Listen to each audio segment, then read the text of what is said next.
السلام علیکم ورحمۃ اللہ وبرکاتہ۔ اچھا جی، آج کا جو میرا ٹاپک ہے وہ ہے کہ کچھ لوگ جو ہے نا تنقید سے بہت زیادہ گھبراتے ہیں،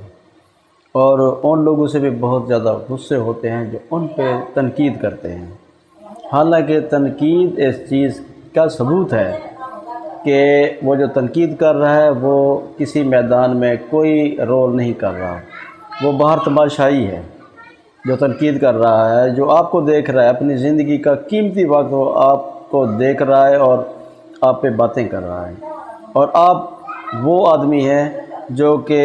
کوئی رول کر رہے ہیں، جو کہ کسی ایکشن میں ہیں، کچھ کر رہے ہیں، اور آپ کر رہے ہیں، آپ کے اس فعل کو وہ دیکھ رہا ہے، یعنی اپنی زندگی میں سے وہ کچھ وقت نکال کر وہ آپ کو دے رہا ہے، وہ آپ کو وقت دے رہا ہے۔ اس لیے کبھی بھی تنقید سے نہیں گھبرانا چاہیے۔ تنقید یعنی اس بات کا ثبوت ہے کہ آپ کچھ کر رہے ہیں، اور تنقید اس بات کا بھی ثبوت ہے کہ وہ جو آدمی جو آپ پہ تنقید کر رہا ہے وہ کچھ بھی نہیں کر رہا، وہ اپنی زندگی کا قیمتی وقت وہ آپ کو کسی فعل میں، کسی ایکشن میں دیکھتے ہوئے اپنا وقت آپ کو دے رہا ہے۔ چلیں جی، اوکے، خدا حافظ۔